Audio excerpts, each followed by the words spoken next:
Be ready. 15 seconds.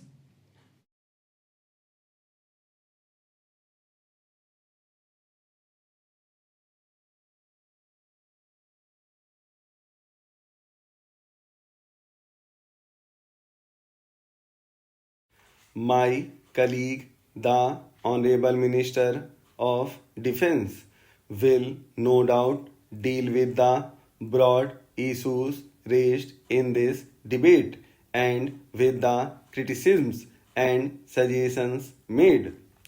I have intervened to draw the attention of the House to certain broad and basic principles of the lines of defense and more especially the problems that we have to face.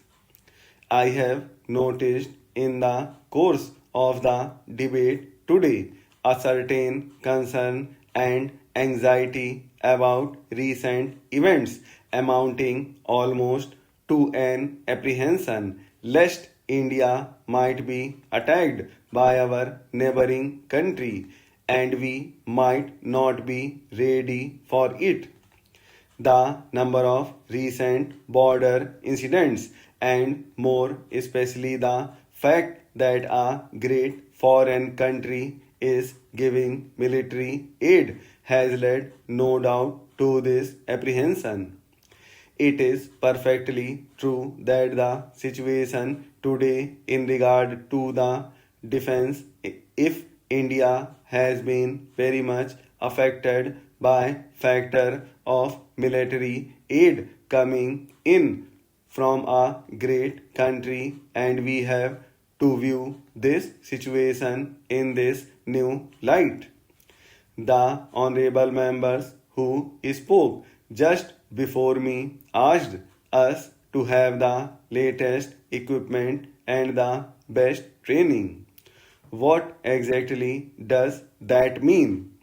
In nothing, I think, has there been such a great technological improvement as in war equipment. Of course, the latest example of that, the final example, is the nuclear weapon, atomic bomb, or hydrogen bomb. That is the culmination of this process. It means that no country in the world, excepting the two great powers, is adequately defended because only they have enough of these nuclear weapons. How then does one judge the adequacy of a country's defense? Obviously, if some power which has nuclear weapons at its disposal choose to attack India from the purely military point of view, we have little defense. It may be that from other point of view we may yet be able to meet this menace of the atomic bomb because our people that have vitality, strength, and unity, and a people that will not surrender whatever happens can never be defeated. I have often said, therefore, that the real answer to the atomic bomb lies in other spheres. I mention this because in the final analysis, what counts is not your soldier or your military weapon, but the spirit of unity of the people, the will of the people to survive in spite of every difficulty and every menace present here. If I am confident about India, that confidence depends more on the spirit and unity of our people than on other factors. If that is weak for me, it just does not matter how many tanks or how many aircraft we may put in. Technology has developed so rapidly that if unfortunately there is a great war in the future, probably every book that has been written in the past about warfare, and every weapon that was used during the last war and previously would be out of date.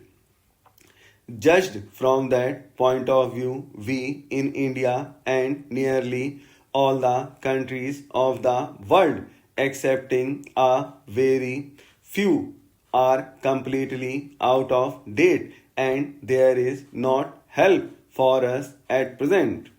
What is the equation of defense? In what lies the strength of a people for defense? Well, one thinks immediately about defense forces, army, navy, air force. Perfectly right. They are the spare points of defense. They have to bear the brunt of any attack. How do they exist? What are they based on? The more technical armies and navies and air forces get, the more important becomes the industrial and technological base of the country. You may import a machine or an aircraft or some other highly technical weapon, and you may even teach somebody to use it, but that is a very superficial type of defense because you have not got the technological background for it. If spare parts go wrong, your whole machine is useless. If somebody from whom you bought it refuses to supply a part of it, it becomes useless, so that in spite of your independence, you become dependent on others and very greatly so. From that point of view, probably there are very few countries in the world that are really independent, able to stand on their own feet against the military strength of others. Therefore, apart from the army, navy, and so on, you have to have an industrial and technological background in the country. Supporting all this is the economy of the country.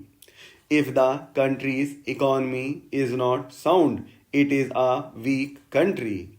I can give many examples to this house of countries which for the moment may have a good army but whose strength is really superficial because the army depends on outside factors, foreign machines, foreign economy, foreign help.